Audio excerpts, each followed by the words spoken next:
Fala galera, hoje vou fazer aqui para vocês o subset sum, que ele serve para saber, dado um conjunto, decidir se existe um subconjunto tal que a soma seja um valor C.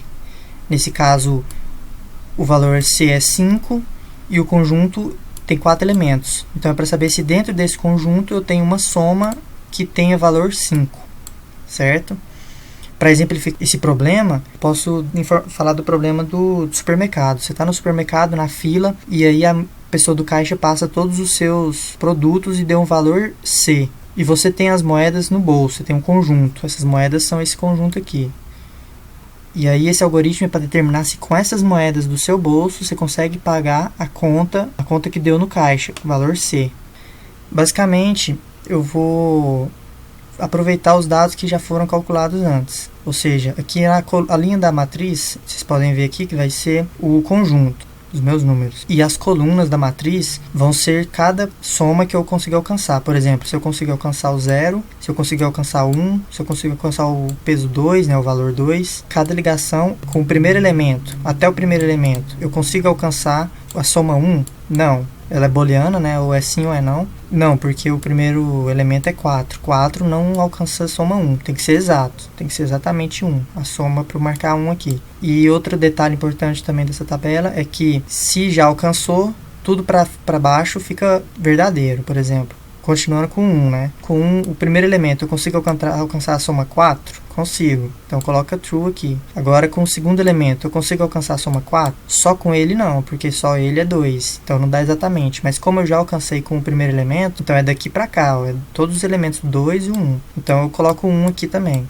Esse aqui é um erro que tem na tabela, né? Era para você descobrir. A tabela tem um erro e você deve descobrir. Esse aqui é o erro que deveria ser verdadeiro. Não deveria ser falso. Não deveria ser 0. Deveria ser verdadeiro porque com todos os elementos até o 3, o 1, o 2 e o 3, você consegue alcançar a soma 4. Pode ver que é só o elemento 1 já alcança. Um detalhe também aqui, que é uma interação que eu vou mostrar para vocês como funciona lá no código, com o objeto 3, que é o que tem valor 1. Vamos supor, a moeda de valor 1. Eu consigo alcançar o valor 3 com o 3 e todos os que passaram para trás dele. Aqui está verdadeiro. Vamos ver por quê. A moeda 3, terceira moeda, tem o peso 1. Então só ela não dá. Mas se eu juntar ela mais a moeda 2, ela dá. Então, como que eu vou descobrir isso lá no código? Eu vou olhar se com a moeda 2 para trás eu conseguir alcançar. Se eu colocar a moeda 3 na minha conta, o restante que vai faltar para pagar vai ser o valor 3 menos o 1, que é o valor dela. Então fica 2. É só verificar se com a moeda 2 já conseguiu atingir o 2. Como ele conseguiu atingir o 2, eu coloco o verdadeiro aqui. Isso eu vou mostrar no código aqui agora para vocês. Eu coloquei essas constantes aqui para poder o valor máximo de n, que é o número de moedas ou número de elementos que tem no meu conjunto, o valor máximo de c, que é o valor máximo que eu vou chegar, por exemplo, o valor que deu a conta lá do supermercado, entendeu? Que eu estou supondo que eu tenho no máximo 10 moedas no meu bolso e a conta deu no máximo 100 centavos. E aí eu crio duas estruturas para me auxiliar aqui, uma matriz booleana, né, para ficar, se eu fosse guardar só se é verdadeiro ou falso. Então essa matriz tá igual eu informei lá, ó, deixa eu mostrar aqui de novo. A quantidade de linhas é a quantidade de números que tem no meu elemento, né? Coloquei mais um para acessar a última posição. E a quantidade de colunas são os valores que eu consigo alcançar até chegar no valor máximo. O valor que eu quero mesmo é esse, só que eu tenho que fazer o cálculo para todos os valores anteriores. E os pesos, o vetor peso que eu chamei, né? Pode ser valores também.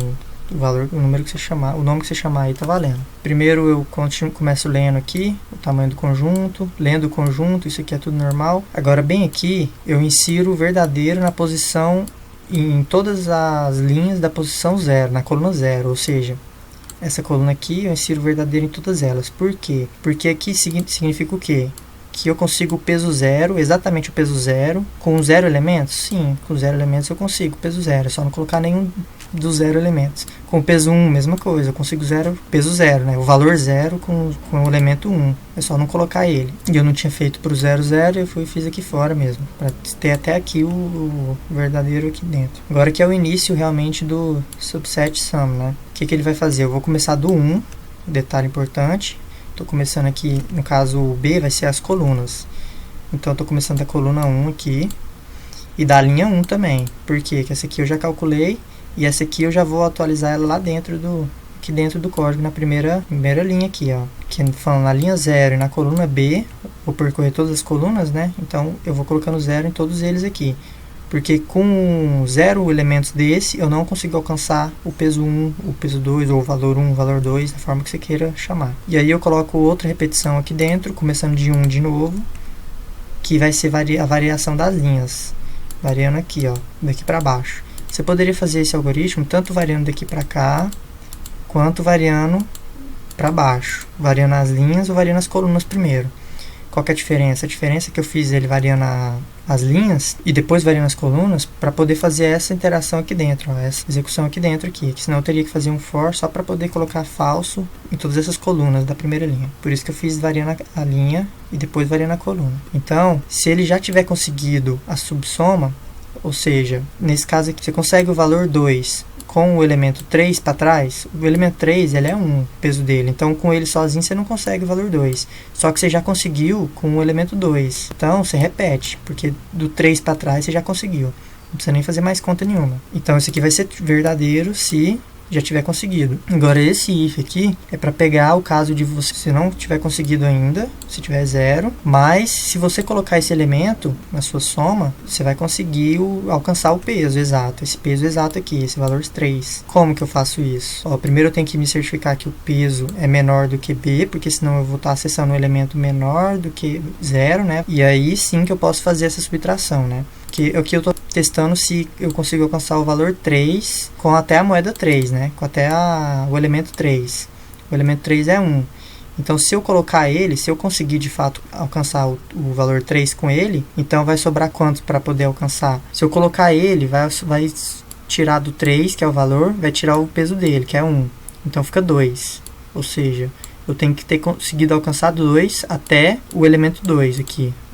Com o elemento 2 eu tenho que ter conseguido alcançar o peso 2, ou o valor 2, que nesse caso é verdadeiro, por isso que a tabela coloca 1 aqui. E é nessa interação aqui que ele faz isso. Ó. O S recebe a tabela na posição I-1, que é com 2 elementos para trás, se eu consigo alcançar o B, a posição B menos peso de I.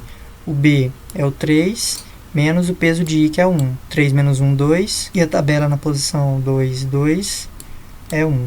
Ou seja, o 1 vem para cá também. No final, né, primeiro eu coloco isso dentro de uma variável, depois eu atualizo o valor da linha, dessa linha em questão que eu estou falando. Só fazer essa interação várias vezes, está pronto o subset sum.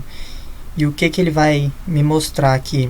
Você tem várias informações aqui dentro que você pode tirar daqui. Ó. Se você olhar o último elemento aqui, da última linha e a última coluna, ele vai informar se você consegue alcançar o valor 5 com os elementos que tem no seu subconjunto. Nesse caso, você consegue alcançar o valor. Se você não tiver conseguido alcançar isso aqui, você teria outra informação importante dentro dessa tabela. Lembrando que esse 0 aqui é um erro que eles colocaram proposital aqui, tá? Então, se você não conseguir alcançar esse valor 1, você tem outra informação importante. Qual que é o maior valor que você consegue alcançar antes de 5? Ou seja, até 5. Qual que é o maior valor que você consegue alcançar com esse conjunto aqui. Nesse caso, se não tivesse 1 aqui e tivesse 1 aqui, você colocaria que seria 4, o maior valor. Essa é uma informação também que a gente pode tirar dessa tabela. Então, você pode imprimir aí a informação que você quiser, né? Aqui é só imprimir se você alcançou o valor de C, que é o último valor. E aqui, é caso você queira imprimir o maior que foi alcançado. A maior soma menor que C, né? Que eu tinha falado antes. E aí ele imprime aí. Beleza? Daqui a pouco tá vindo aí o problema da mochila também. O problema da mochila é bem legal. E é parecido com esse, né? Esse aqui, ele é uma generalização desse problema aqui. Esse problema, a complexidade dele é O de N vezes C. Que O de N é o número do tamanho do conjunto, e C é o valor que você quer chegar, né? O custo, como se fosse o preço do que deu lá no supermercado. E o problema da mochila, a diferença é que tem o peso e tem os valores, né? Eu vou fazer outro vídeo aí, mostrando ele daqui a pouco. Então, dá um curtir aí, mete um joinha aí logo, e falou, até mais.